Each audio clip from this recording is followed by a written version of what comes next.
Guys, welcome to my channel 562 Fishing. So today I'm gonna do a quick video review on some of the products that I use, the bracket and all that stuff. So today's gonna be a brief video regarding some of the stuff and some of the products I use, and so I'll leave everything in the description, guys, so stay tuned. Yeah, so let me just go over a little bit of everything.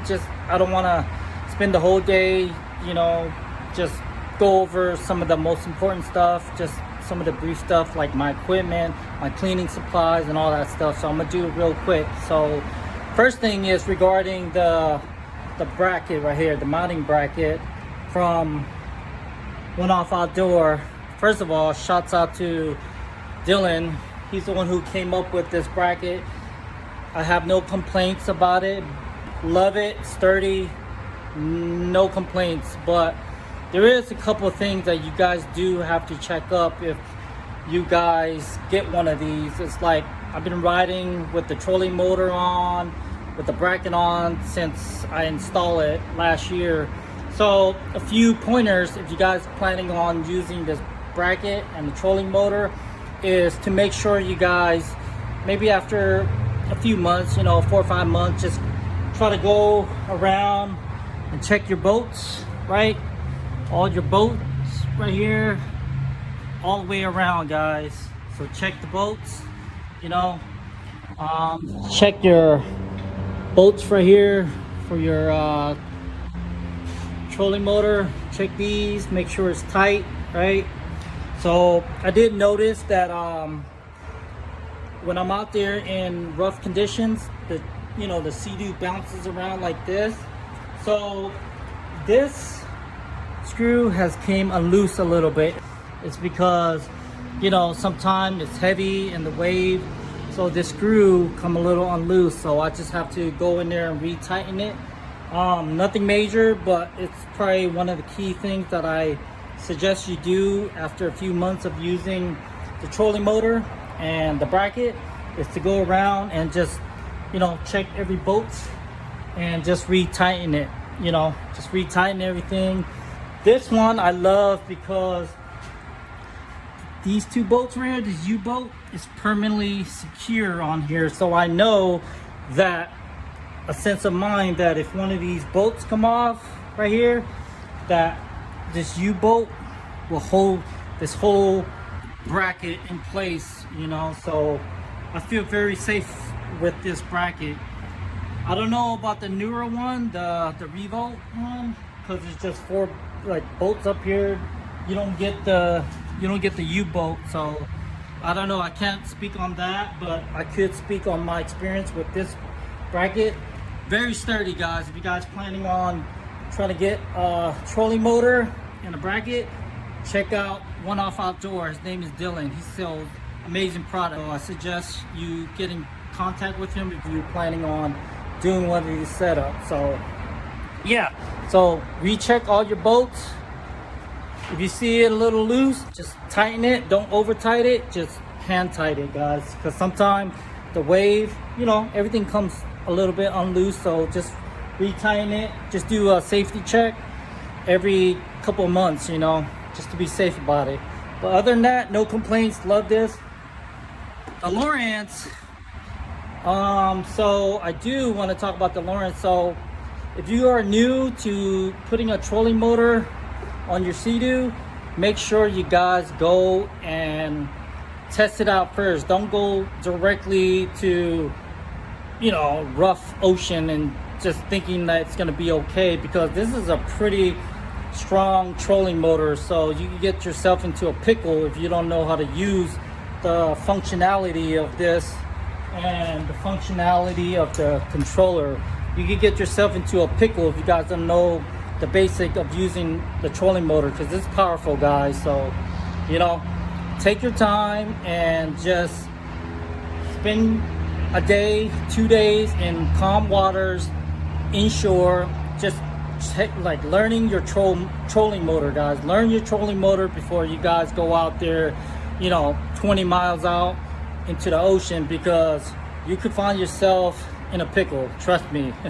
I know. So learn your trolling motor learn how it works on your jet ski, learn the trimmings, and learn the controller and the function of what this could do.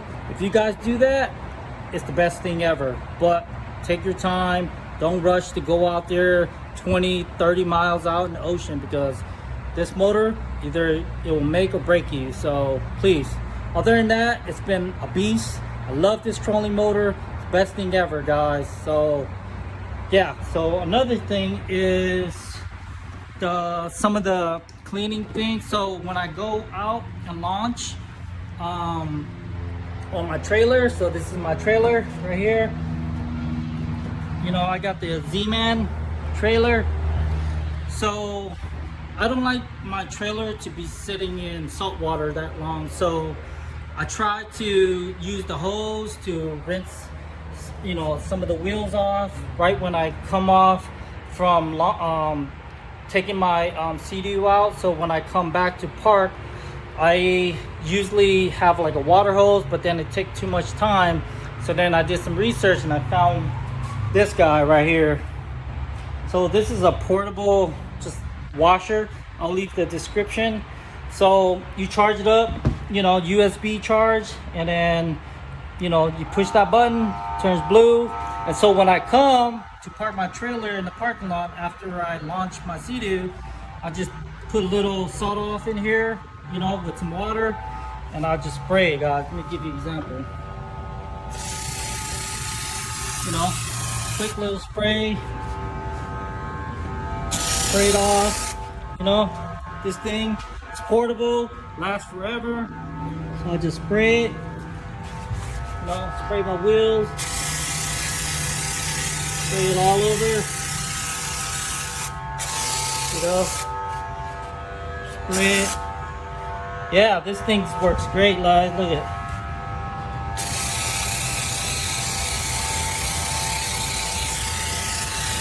So I rinse all my wheels and stuff with this. You know, quick, simple, portable, small, light. I'll leave the description if you guys want one of this. Super convenient, guys. So that way when you bring your car up, you don't have to hook it up to a water hose. You just use one of this. It's electric charge, you know.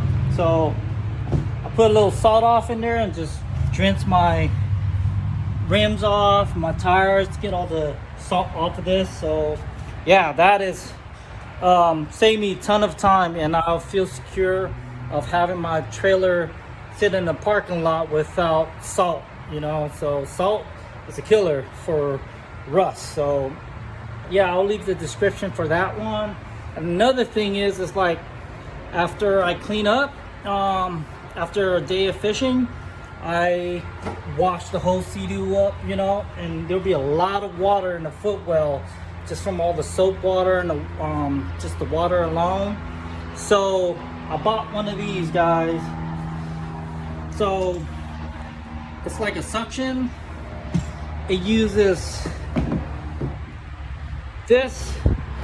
So it takes a battery, right? So you open it up. Let me show you. So I have the DeWalt battery, right?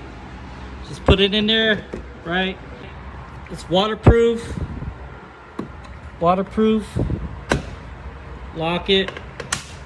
Okay, so this is the portable. Look how small it is. It's mini, portable, and then it comes with the hoses, right?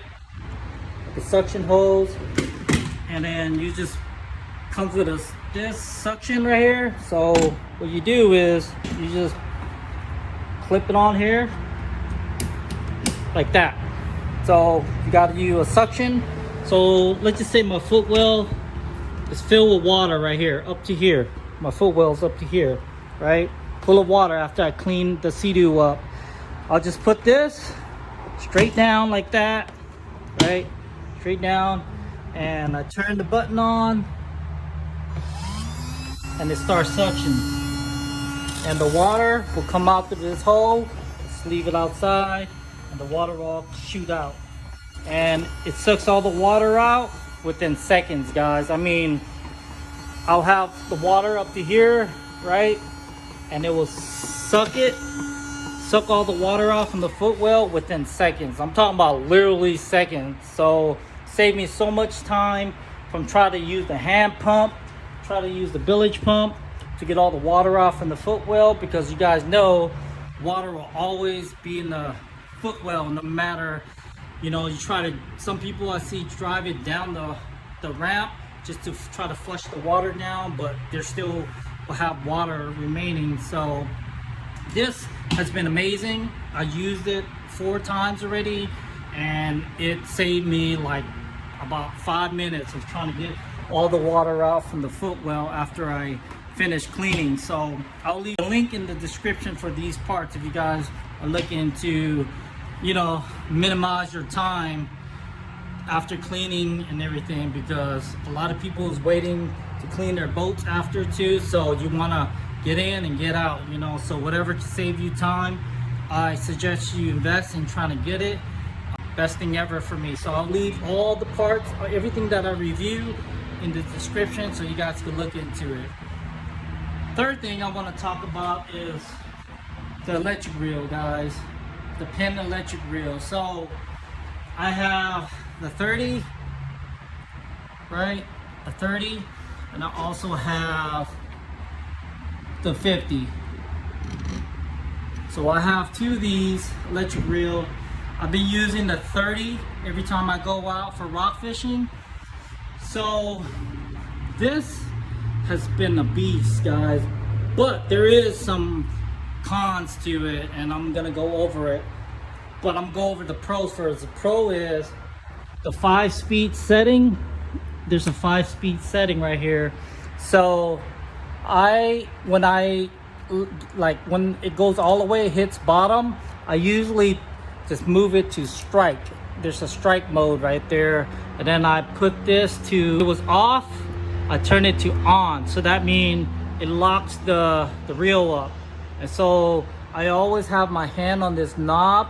When I feel the fish like biting, I will just turn this knob so it will set the hook pretty much. So yeah, so it's pretty powerful, guys. So the battery, 1 battery on this electric reel will last you all day. I'm talking about like constant bringing it up from 300-400 feet, like all day long, guys. Bringing it up, dropping back down, bringing it back up, just all day long. The battery has, like, it probably has like 2 bars left after a full day of using this battery. And I'm talking about like using the heck out of it. So the battery life on here, it's amazing, guys. So if you're planning on a 2-day trip and you can't charge this, I suggest you buy an extra battery, so that way you'll have enough for 2 days. But for a whole day trip, all you need is 1. So I'll get a spare one just in case, but I never ran out of power, and I've been out there 5-6 hours, you know, of constant using that 300-400 feet down, bringing it back up, dropping it back 300-400 feet all day long, and 1 battery lasts me the whole day. So the con about this is sometimes the lines get tangled. The line gets tangled up in here, guys, with your drag. So it gets tangled right here inside this area right here. So it gets tangled, and it could be a pain in the butt. So it's like having a spider web inside of here. So you got to know how to adjust your drag. If you have the drag too loose, it will get spider web, just like a typical, you know, conventional reel, you know. So it does the same function on here. So you got to know how to use your drag, or else you're gonna find yourself in a pickle. I did that once, forgot to tighten my drag, and it just tangled up, and it takes forever to undo it. So just think of it like your regular typical conventional reels, guys. So, and then maintenance on this, guys, do your maintenance. They recommend just regular warm water, typical warm water, you know, use warm water, rinse it off. I use salt off just a tad bit, you know, to rinse it off. And then I like to air dry my reel, right? And especially when it's nice and sunny, you just like to have the sun hit it. So the best thing to do is just air dry that. I have a air blower. Sometimes I use that, but then I'll let it sit out in the sun to let it dry. But make sure you guys dry that right away. Typical, just slight rinse with warm water, you know, that's what I use. Don't be sitting there just shooting water into here. Don't be like, you know, all day long. No, just slight. If you want to, salt off slightly and then rinse off real quick with water. That's all it takes. Don't do anything more to that. You might damage it. So very expensive reel.